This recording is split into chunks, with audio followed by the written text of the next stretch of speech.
J'ai commencé par reconnaître le caractère historique de l'époque que nous traversions et comment le monde avait radicalement changé en quelques années. J'ai poursuivi ma réflexion sur le fait que la chute du mur de Berlin et de l'Union soviétique après 70 ans de contrôle communiste était le signe de l'aspiration des peuples et des nations à la liberté et à la démocratie. J'ai mentionné à quel point mes récentes visites en Mongolie, dans les États baltes et en Bulgarie m'avaient inspiré, car j'y avais vu des millions d'êtres humains jouir d'une liberté qu'on leur avait refusée pendant tant de décennies. J'ai particulièrement noté que cette transition stupéfiante avait eu lieu sans recours à la violence. En soulignant que la communauté internationale avait besoin de continuer à interagir avec la Chine, j'ai précisé que je croyais fermement que les relations entre les peuples et entre les nations devaient être fondées sur une compréhension humaine. Le monde devrait s'engager avec la Chine dès qu'elle souhaite prendre part à la communauté internationale de façon constructive. Mais lorsqu'elle persiste à violer les normes fondamentales d'un comportement civilisé, on ne doit pas la traiter comme un enfant trop gâté.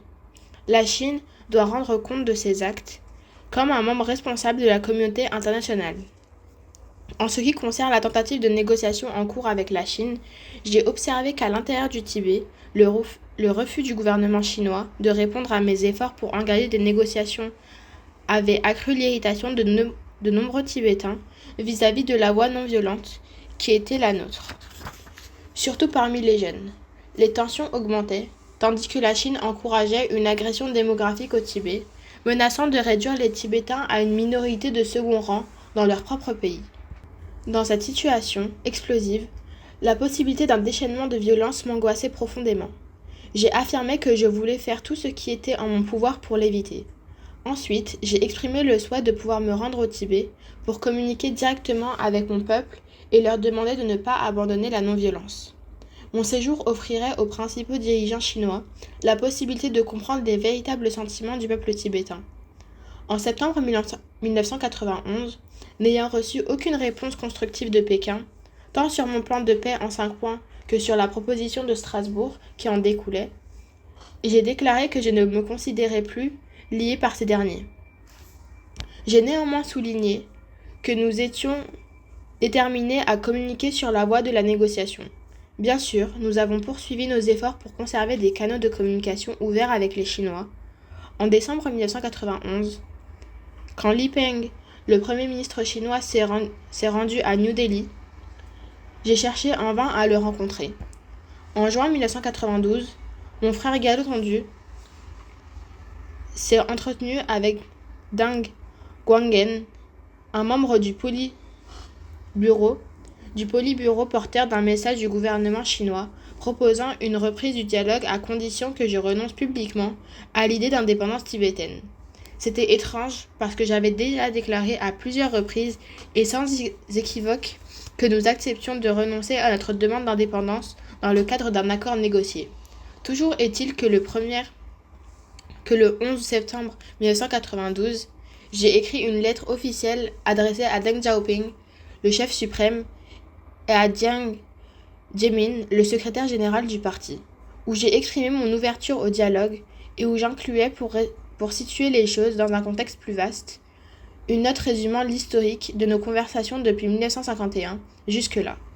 La lettre a été transmise à l'ambassadeur de Chine à Delhi, accompagnée d'une proposition de réunion mensuelle à l'ambassade de Chine pour que la confiance s'établisse. Cependant, il a fallu attendre juillet 1993 pour que le gouvernement chinois autorise mes représentants à présenter cette lettre en personne. Dans ce courrier à Jiang Zemin, je faisais part de ma conviction que le processus de négociation était le seul moyen viable de résoudre le problème du Tibet. J'écrivais « Je me réjouis qu'un contact direct ait été de nouveau établi entre nous. J'espère que cela mènera à une amélioration de nos relations et au développement d'une compréhension et d'une confiance mutuelle. J'ai été informé des discussions que M. Deng Guangen a eues avec Gallo Tondu le 21 juin 1992 et la position du gouvernement de la Chine en ce qui concerne les négociations pour une solution à la question tibétaine. Je suis déçu par la position dure et inflexible transmise par M. Deng Guangen particulièrement par l'accent mis sur les conditions préalables aux négociations. Néanmoins, je reste fermement convaincu que nos problèmes ne peuvent être résolus que par des négociations, menées dans une atmosphère de sincérité et d'ouverture, tant au bénéfice du peuple tibétain que du peuple chinois. Pour que cela soit possible, aucune des parties ne devrait dresser d'obstacles et aucune ne devrait donc poser de conditions préalables.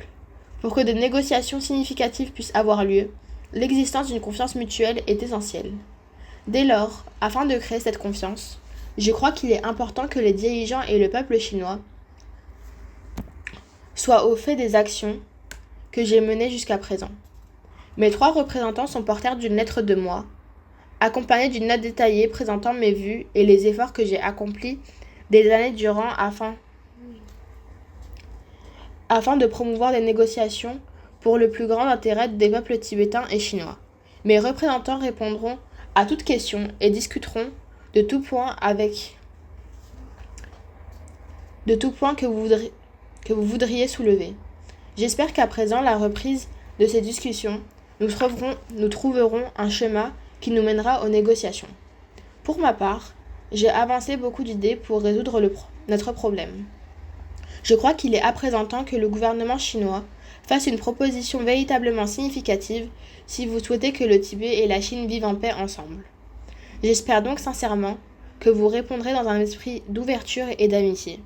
J'ai accompagné cette lettre d'une note détaillée à l'intention des dirigeants chinois, résumant de façon succincte l'historique de mon approche en ce qui concerne le problème du Tibet et la pensée qui la sous-tend, ainsi que ma proposition d'une discussion pouvant mener à un dialogue substantiel. En conclusion, j'ai écrit : si la Chine veut que le Tibet reste avec la Chine, alors la Chine doit créer les conditions nécessaires pour que cela se produise. L'heure est venue pour les Chinois de montrer le chemin pour que le Tibet et la Chine cohabitent dans l'amitié. Un programme par étapes détaillé concernant le statut du Tibet devrait être explicité. Si un cadre clair tel que celui-ci est posé indépendamment de la possibilité ou non d'un accord, nous les Tibétains pourrons décider si nous désirons ou non vivre avec la Chine. Si nous les Tibétains obtenons satisfaction quant à nos droits fondamentaux, nous ne sommes pas incapables de voir les avantages potentiels de la vie avec les Chinois. J'ai conclu par un message d'espoir en déclarant que j'avais confiance en la vision à long terme et en la sagesse des dirigeants chinois, et que j'espérais qu'ils tiendraient compte des changements politiques actuels et de la nécessité de résoudre le problème tibétain de manière pacifique, en promouvant une amitié véritable et durable entre nos deux peuples. Entre-temps, en septembre 1992, le gouvernement chinois avait publié un livre blanc, Tibet, sa propriété et la situation des droits de l'homme. De façon trompeuse, le document s'étend sur la longue histoire du Tibet en la présentant comme si ce pays avait toujours fait partie de la Chine, signe de l'attitude défensive des dirigeants chinois quant à la légitimité de la présence chinoise au Tibet. Ils avancent une série d'arguments contre l'indépendance tibétaine, affirmant que la prétendue indépendance tibétaine que propage la clique du Dalai Lama et les forces anti-chinoises de l'étranger n'est qu'une fiction des impérialistes qui ont agressé la Chine dans l'histoire récente. Et de manière choquante, ce document affirme qu'un autre mensonge est qu'un grand nombre de Han auraient émigré au Tibet, mettant ainsi l'ethnie tibétaine en minorité, niant ainsi catégoriquement un fait reconnu par tous les observateurs indépendants, qui est manifestement une source majeure de ressentiment pour le peuple tibétain. À Lhasa, le 23 mai 1993, des manifestations réunissant plus de 1000 personnes ont éclaté. Dans un premier temps à propos de la hausse des prix, mais elles ont rapidement porté sur l'indépendance.